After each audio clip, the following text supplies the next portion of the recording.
Okay. Well, welcome back.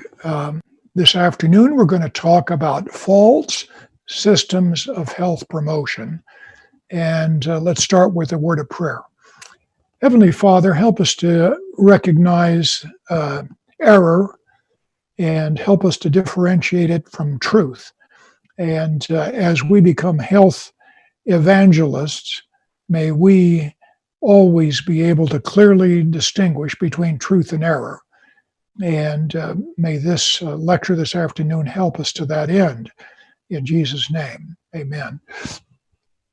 So there are a lot of systems that want to help you with your health. And a lot of them are absolutely in error.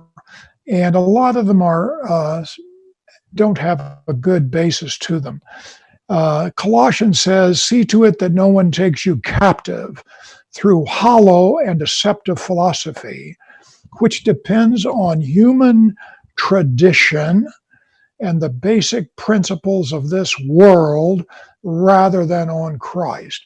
And this is what we're going to be talking about. Some of these hollow and deceptive philosophies, which have been around for thousands of years, which are basic principles of this world and have nothing to do with Christ or Christianity.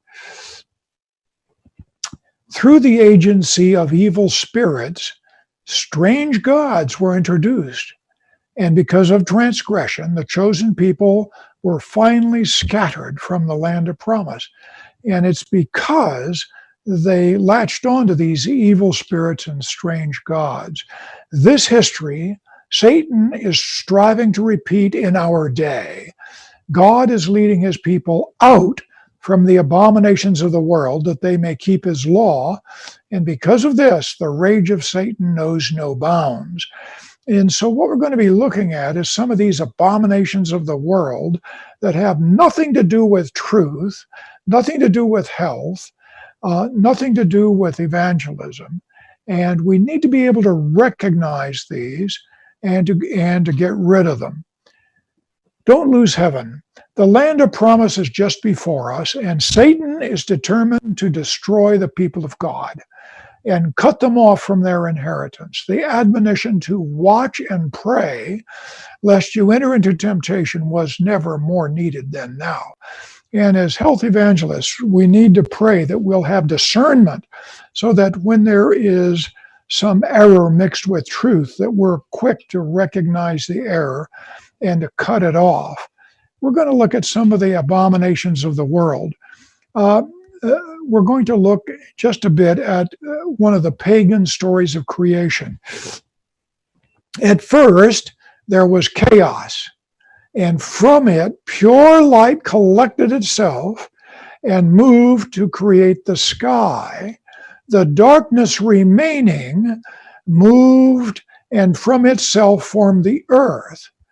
And from within this activity, there arose two principles of yang and yin, light and dark, sky and earth. The yang is positive, and it's transformed by contact with the negative, yin. And so water and fire, wood and metal, and earth are produced. The two forces of maleness and femaleness reacting with and influencing each other bring myriads of things into generation. Generation follows generation, and there is no end to the changes and transformations. And this is the symbol, the yin-yang symbol. And you can see that there is a light and there is a dark. And in this representation, they're about equal. And the devil would like to think that he's equal with God. And in yin and yang, good and bad are equal. And they need to, and in yin and yang, they're both necessary. They just have to be in balance. But notice that in purity, there is a dot of evil. And in evil, there is a dot of light to let you know that not all good is really good. And not all bad is really bad. And so you have universal dualism. There's male and female, positive and negative, dominant and passive, light and darkness, hot and cold, sky and earth, yang and yin. And if you get hot with a fever, they feed you cold foods. And I can tell you that throughout Asia, Adventist believers know what the list of hot foods is and the list of cold foods are. And they're not hot in temperature and cold. They are distributed by the yin and yang distribution. And sometimes it's hard to get them to realize that that's not the way it really is. And so in this false philosophy, health is a result of balance, and disease is due to imbalance. So treatment should always be to restoring balance. You have a fever, eat cold foods. And batteries have positive and negative poles. Things that restore balance. And there's a whole system: herbs, climate, spells, stones, colors, hot colors, cold colors, acupuncture, minerals, temperature, dances, liquids, flowers, meditation. All of these things in their right place can restore balance. Other things are numerology. I was riding with a pastor one day, and it was in his neighborhood, and he waved at a lady who was walking along very briskly. And so I said, "Oh, is this one of your neighbors?" He says, "Yeah, she's interesting. She changed her name recently." And I said, "Did she get married?" He said, "Oh, no. If you added up the numerical values of the letters of her previous name, it gave her an adverse number. And so she changed her name so that all the letters now make a favorable number." And that's pretty serious into numerology, to change your name just so it'll add up to a favorable number. But there are those who call on the spirits. There are some aromas are supposed to be good, and Adventists are really into these essential oils. They're promoted at camp meetings, and there are lectures given at camp meetings about the value of these aromatherapies. Absolutely bogus. And then there are foods, written words, music, pictures, charms, alchemy, spoken words. These are mantras, and relics work as well. And basically in the world today, there are three systems of medicine. On the island of Kos in the Greek Isles, Hippocrates was a famous physician in 500 BC. And all of the physicians that were famous after him built on empirical data, stuff that you could see. So today we talk about evidence-based medicine, and scientific medicine has its roots in Hippocrates. In India, you have your Ayurveda and meditation and yoga, all comes out of India. And then in China, you have traditional Chinese medicine, and these have different backgrounds to them. And in the Indian system of Ayurveda, a world of wellness, they believe in various chakras. And I'm going the wrong way there. Well, let's go this way again. So here are some current energy balancing therapies that are used in the United States and around the world: acupuncture, homeopathy, reflexology, rolfing, magnetic, RX, yoga, therapeutic touch, iridology, chakra balancing, Reiki, channeling, guided imagery, visualization, and aromatherapy. And I can tell you that in every church you go to, you'll find somebody that buys into one of these systems. And it's because it's natural. And you have to be able to identify the error. The Chinese approach, the body is divided in a vertical manner. There are 12 vertical divisions or meridians, and meridians have side channels to distribute energy to various organs. And the energy, which is qi, flows out through these meridians. And these are meridians for energy flow. And by putting a needle at various points, you can block or restore energy flow. Now, the Hindu approach is a little bit different. The vital energy is concentrated in 7 centers of the body called chakras, and combined chakras produce an aura. And these are the 7, and those colors match them. And you can go to a place where they have a string of lights by these colors, and you lie down under the lights with the purple on your head, the blue on your throat, so on and so forth. And lying under those lights, it will restore your chakra. You can get this done in Wilmington. Then there's the astrology approach that uses the 12 signs of the zodiac, and they apply to various parts of the body. They'll look at the stars and tell you what you need to do for your kidneys. And then this, I think, is one of the most devious of all. And here is where they say that there are specific locations on the body that represent the whole body. The palms of your hands, for instance. Every organ in your body is represented on your hand, or the sole of your feet, or the iris of your eye. Every organ of the body is reflected in your eye, or the ear. The entire body is represented in your ear, or your tongue. And there are holograms of the whole. And we're going to talk about reflexology. It was started in 1913 by a medical doctor. And he said that the body had 10 zones, and pressure on key spots heals. And in the 1930s, this was expanded by Eunice Ingram. And she mapped all the spots on the hands and the feet. And then this Doreen Bailey in the UK coined the term reflexology. And here's what it looks like.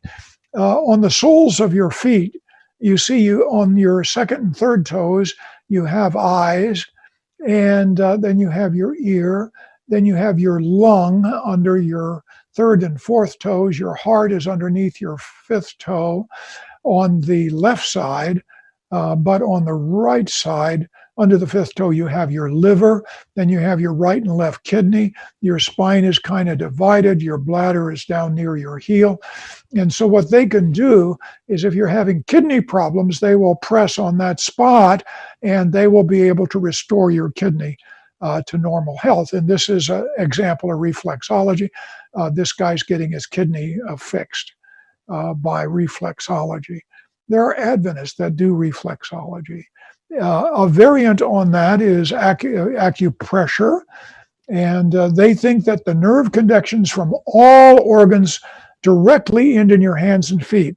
That's not true. The nerve connections from all of your organs end up in your brain, and that's where we have to deal with the issue. And they claim that there are 7,200 nerve endings in the feet. And crystals develop in your feet when those organs are diseased. And if you pressure and break up those crystals in your feet, you're going to heal disease. So that's reflexology. Then there's Rolfing, which is a kind of massage therapy. They put very strong and painful pressure on trigger spots. This is supposed to correct posture. It unclogs vital energy, bringing higher levels of consciousness through the mind and body. Here is a guy who's being Rolfed. And he's going to be better as soon as he gets off the table. Then we have cranial sacral therapy.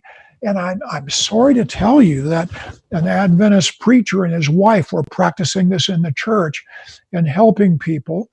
And it is the contention of cranial sacral therapy that the spinal fluid that flows from your brain all the way down your spinal cord, and there is fluid there, that by putting your hands on the neck, you can feel these waves of fluid going back and forth. The sad thing is, when you put very sensitive pressure monitors on the neck and up and down, these waves can never be documented. But if you have your fingers on, you can feel them. Although you can feel them, they can't be demonstrated by any machine.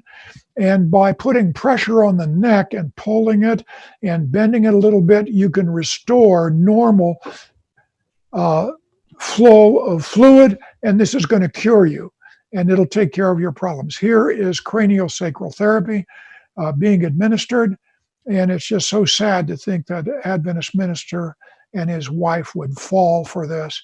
and offer this to the public as a side business of preaching the gospel. And of course, here are some of the maps that they use to tell you exactly how you have to adjust the head. And then there's therapeutic touch, which is similar to Chinese Qigong or Falun Gong. And it's a technique of energy transfer, which doesn't involve touching a patient. Hands are waved slowly over the body to determine the balance of energy. And way back in 1988, in the British Medical Journal, it was reported that there were over 100,000 therapeutic touch therapists trained in England, and 43,000 of these were doctors and nurses. And this is how therapeutic touch is done. You sense the energy, and then by moving it back and forth, you can move energy around in the body, and things can get better. This was developed by Dora Kunz, and president of the Theosophical Society in 1975 to 87. And she was a spiritualist who looks to invisible intelligences, angels, and ascended masters for inspiration and guidance. And this therapeutic touch was popularized by Doris Krieger, who studied Hindu, Tibetan, and Chinese traditional medicine. And the 4 steps to the therapeutic touch are: number 1, centering, which is meditation by the practitioner prior to applying the treatment. And then assessment, scanning the patient from one end to the other to locate these energy fields. And then unruffling the field, locate the stagnant energy field, and then sweep it away. And then transfer energy, moving energy via your hands to the patient, putting balance back in again. And you do this just by bringing your hands close to the patient. And in the British Medical Journal and The Lancet in April of 1998, a 9-year-old girl discredited this entire system by showing that 21 practitioners couldn't tell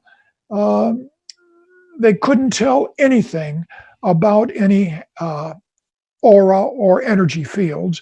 And they were asked to detect the presence or absence of energy in the hand held close to theirs, and they would guess, and it was no better than guessing. And here's how they did it.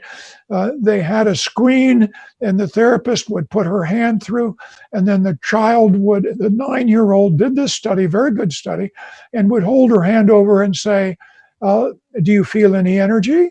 Take her hand away. Do you feel any energy? Tell me when you feel the energy. Tell me when you don't feel the energy. And she recorded the results. And out of 21 practitioners, it was the same as guessing. Nobody ever really felt anything. So the entire discipline has been discredited. And so the American Medical Association, in commenting on this, said the failure to substantiate therapeutic touch's most fundamental claims is evidence that the claims of therapeutic touch are groundless and that further professional use is unjustified. All you doctors and nurses who are doing therapeutic touch, stop it, because it's not justified. It doesn't work. It's bogus. And then, moving on to flower therapy, an English physician, Dr. Bach, supposedly discovered, and here is his quotation, that dew, which accumulates on the petals of wild flowers before sunrise, was changed dramatically by the presence of sunlight so that it now had an energy potential within it. So the first rays of the sun striking the dew on flowers energizes that water on flower petals. And if you could capture that water, that energetic water, you could give people drops of that wildflower water that's energized. You could cure any number of problems that they might have. And so this is what he wrote.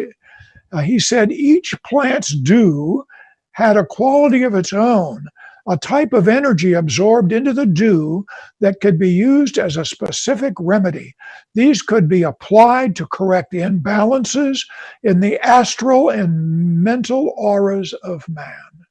So you see the uh, traditional Indian and Chinese thoughts coming in there.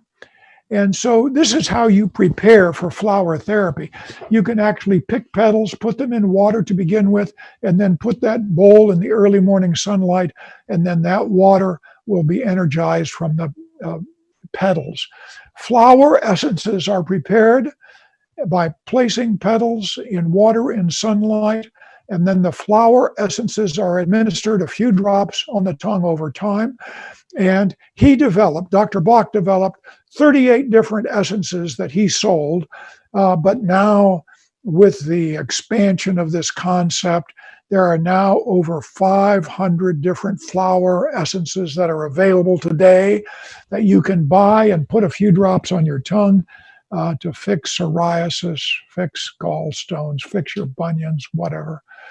Then there's aromatherapy. The fragrance of the flower or plant is obtained by extracting its oils that are called essential oils. And these essential oils can be rubbed on the skin, or they can be used in baths, or they can be placed in boiling water and inhaled. And this is how you would use these essential oils. And as I said, I've been to camp meetings where these are on display, they're for sale, and they are advocated. You can buy them in various quantities and various aromas. Then there's magnetic therapy used to treat pain. You apply the magnet to various parts of the body. You leave it in place for a few hours or days. And very careful scientific studies have been done because this is very easy to do. It's easy to make false magnets. You can make false magnets out of metal plates or aluminum plates. And they've done fake magnets and real magnets. There's no benefit, no matter where they're put, no matter where they're applied. So these are the kinds of magnetic therapy things you can buy. And I took little pictures off the web. All of these things have magnets in them, and they will help you. Another common one that I see advertised all the time is copper infused. And you see people wearing copper bracelets. That's for my arthritis. And if you have copper infused things, the copper has healing properties. And it's for sale. I see ads on television all the time. Copper infused socks, copper infused braces of various kinds. Not good. So here is magnetic therapy positions. It looks very much like acupuncture positions, doesn't it? Against magnetic therapy, Mrs. White said, "The mother, watching by the sickbed of her child, exclaims, 'I can do no more. Is there no physician who has power to restore my child?' She is told of the wonderful cures performed by some clairvoyant or magnetic healer, and she trusts her dear one to his charge, placing it as verily in the hands of Satan, as if he were standing by her side. In many instances, the future life of the child is controlled by a satanic power which seems impossible to break." I think that applies not only to magnets, but to aromatherapy, flower therapy, oral therapy, and all of those as well. Then there's iridology. To examine the iris of the eye, you have to notice the color, the texture, the location of pigment flecks, and it's used to detect current and future conditions. And here is a chart of the left iris. And you can see that here you've got the stomach right around the pupil. Then you have the intestines around that, the small intestines to the left, the sigmoid at the bottom, transverse colon at the right, and the duodenum just right over there on one side. Then you have all kinds of things all the way around it. There's your heart, your aorta, there's your cranial neck, there's your inner and outer ear. And you can see it's very complex. And circulation is between 5 and 10 degrees and between 50 and 55. Anyway, it's very elaborate. And the right eye is for the right side of the body, the left eye for the left side. And the iris is divided into 90 sections. And they suppose that there are 500,000 nerve fibers that connect the iris with the nervous system and create an organic etch-a-sketch that monitors conditions all over the body. And so here's a person's iris, and you can see that this guy's got some serious problems because he has some pigmented flecks here and there. And the iridologist would go crazy telling you what you needed to do to correct these conditions, which you've probably had all your life and were born with. So iridology was refuted in 1988.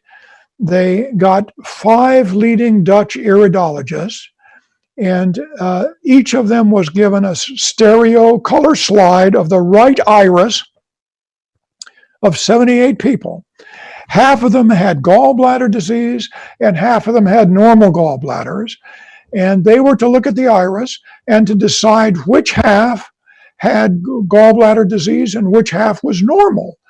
And it turns out that they could not diagnose this correctly, and there was no agreement among themselves.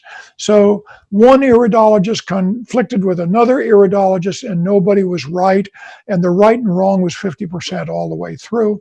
And so iridology has been shown to be absolutely bogus. Then you have, I just clipped this off the internet today because it was better than the picture I have.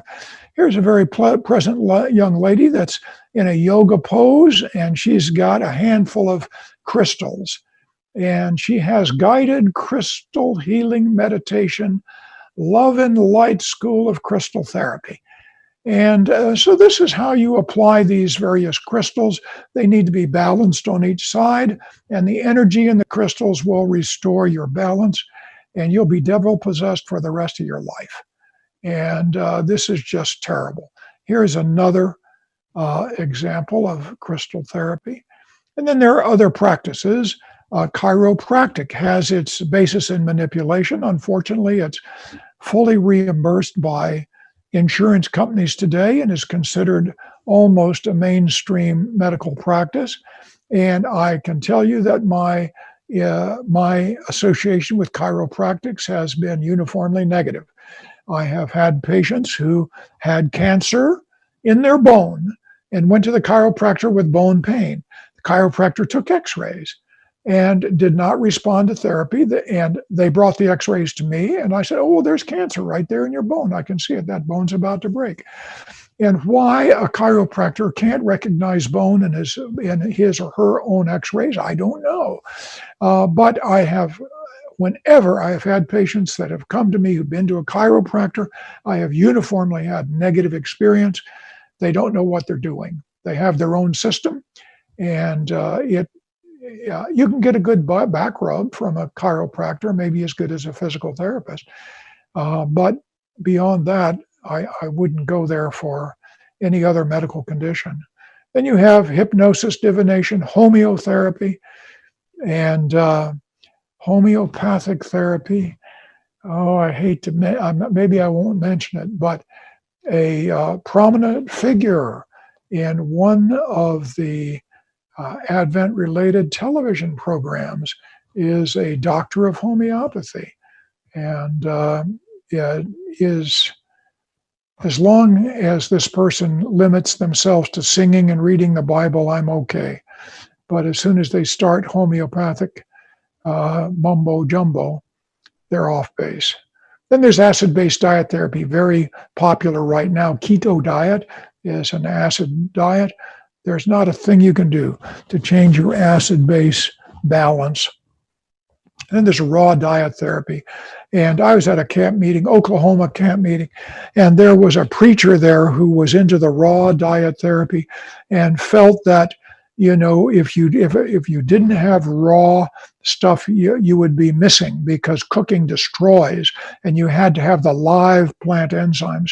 And as I told you in a previous lecture, unless everything is broken down to absolutely amino acids, it's not absorbed, and it's all digested. So anyway, I was asked in my health lecture what the ideal ratio of cooked to raw should be. Should it be 30-70, or what would the ideal thing? And I told him, I said, I have a very reliable way of telling what it should be. Everybody was all ears because they were going to hear it from the doctor and not just from the preacher. So I said, how much raw you have and how much cooked you have depends entirely on how many teeth you have. Because if you have no teeth, it's hard to chew, and you ought to have things more cooked.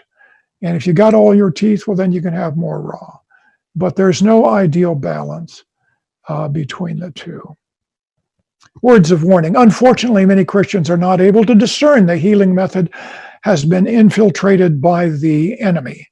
Then they fall into occult practitioners, especially when their first goal is health at any price, instead of asking for God's will at any price. That is a key phrase. Many of these people are willing to spend money at any price for what they are looking for, but they should be asking what is God's will at any price, and what is God's will for them. And we can help them come to that conclusion.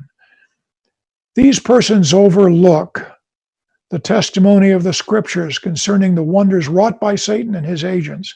It was by satanic aid that Pharaoh's magicians were enabled to counterfeit the work of God.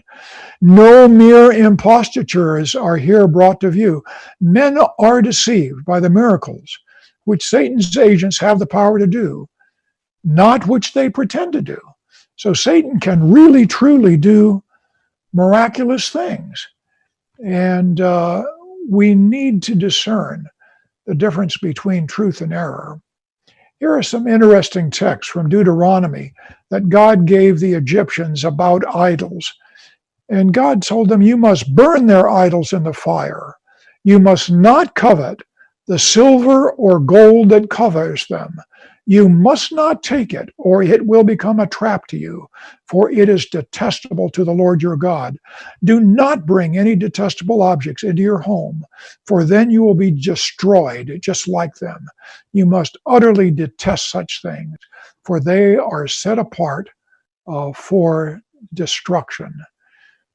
Let not the days pass by and precious opportunity be lost of seeking the Lord with all the heart and mind and soul. If we accept not the truth in the love of it, we may be among the number who will see the miracles wrought by Satan in these last days and believe them. Many strange things will appear as wonderful miracles, which should be regarded as deceptions manufactured by the father of lies. Very sobering words. And these healing modalities that I've shared with you stand up today in competition and in comparison with scientific medicine and with natural remedies. And it's very, very confusing to a layperson. And it's up to health evangelists to help them sort out between truth and error, and to help them spot what is bogus, what is satanic, and what has no therapeutic value. We need not be deceived. Wonderful scenes with which Satan will be closely connected will soon take place. God's word declares that Satan will work miracles. He will make people sick and then will suddenly remove from them his satanic power. They will then be regarded as healed. These works of apparent healing will bring Seventh-day Adventists to the test. Many who have had great light will fail to walk in the light because they've not become one with Christ. And it's these miracles of healing. Here is a very good book by Edwin Noyes, MD, MPH, Seventh-day Adventist physician. And much of this information I've gleaned from his wonderful book, Spiritualistic Deceptions in Health and Healing. He made a study of that, and his 30 years of study are condensed into that book, and I recommend that. Well, let's talk a little bit about scientific medicine today. In scientific medicine, there have been great advances in understanding the body. We understand organ systems, we understand cells, we understand much about intracellular structures, chromosomes, genes, DNA, and the biochemistry of all these molecules. And epigenetics, the inheritance of acquired characteristics. We've made great advances in pharmacology. We have antibiotics that can cure bacterial illnesses, and we have HIV and AIDS drugs, which should be kind of an antibiotic. And I can tell you, I've seen hundreds of lives turned around with AIDS drugs, where they become perfectly normal in their immune system, and the virus disappeared and they gained weight. Great advances. We now have cures for chronic hepatitis B and C, and we have great cholesterol lowering medicines that reduce the risk of heart attacks and strokes. We have good blood pressure medicines. We have diabetic drugs. We have great advances in surgery. We have open body surgery where you put your hands inside and fix stuff, but we also have laparoscopic surgery and robotic surgery where you have teeny holes and everything is done without much danger to internal organs. And we have good implantable devices, pacemakers and defibrillators, artificial pancreases, artificial kidneys. We have great advances in laboratory science. We can tell who's going to get breast cancer. We have a stool test for cancer of the colon. We have laboratory tests for tens of thousands of abnormalities, and we can do them on a microscopic drop of blood. We have a whole lab on a computer chip. But we have a problem with medicine, and these are some of the problems with scientific medicine. Chronic diseases are lifestyle related. We have medicines that can modify them a little bit, but it doesn't fix them. But lifestyle changes can fix them, and it can be reversed, and it can be prevented. And another problem with medicine is it's become a business. It's no longer a profession. It used to be an honorable profession to be a doctor. Now medicine is a dirty business. Everybody's in it for a buck. And many doctors now work for hospitals or companies.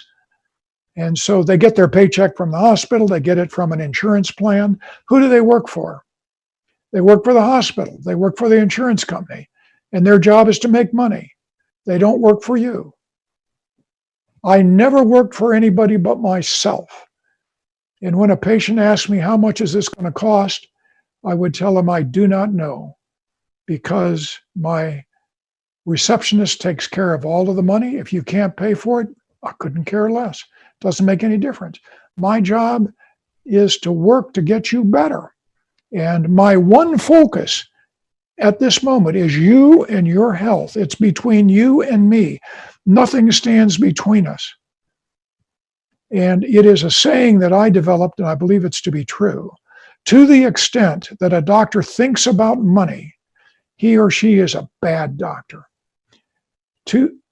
Money contaminates the profession of medicine.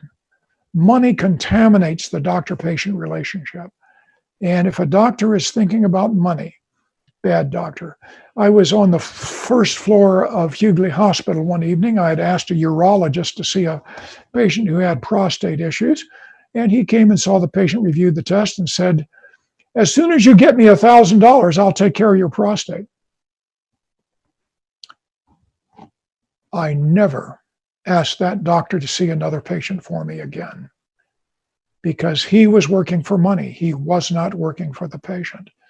And it took me many years to find out which doctors were concerned about patients and which doctors were concerned about money. But to show you how it works, I've had patients who needed coronary bypass surgery. And there were cardiothoracic surgeons in town who would not do surgery on them. And I would say, why not? And the excuse would be, well, they're too old. And the answer is, no, they're not too old. These are vigorous. He might be 80, but look how vigorous he is. And the real reason is because the mortality rate in 80-year-olds is higher than it is in 50-year-olds. And Medicare and insurance companies keep a report card on how the outcomes of your surgery are. And so it pays a doctor to keep a clean report card. And the best way to do it is to refuse to do surgery on any high-risk people and leave the high-risk people to somebody else. So I've had surgeons who would say, oh, I don't care about my report card. Let me look at the guy and If he looks like he's going to survive, he certainly needs it. I'll do the surgery. And so money contaminates the practice of medicine in many, many ways. Well, that is the end of our second lesson. And we're getting out a little bit early for this one. We do have a third lecture coming up. And the next lecture coming up is actually kind of a bonus lecture. As you know, I was the medical director and health authority for Tarrant County, Texas, the cities of Fort Worth and Arlington, and the other 42 cities in the county. And I spent quite a bit of time working on preparedness, preparing for disasters. That's public health. And so I'm going to share a little bit of that. There are a couple of other bonus lectures that we will not get to because today's the last day to do this. We lost one yesterday because of power outage, and we lost two yesterday because of power outages. But I've got one more, and it's not directly involved with health evangelism, but it may contain some really useful information for you. I hope so. So I'm going to stop the share, and I'm going to leave the program. No, I'll just leave the program up for now. And I'll be back with you at 4 o'clock, 4 o'clock sharp. So take a little break.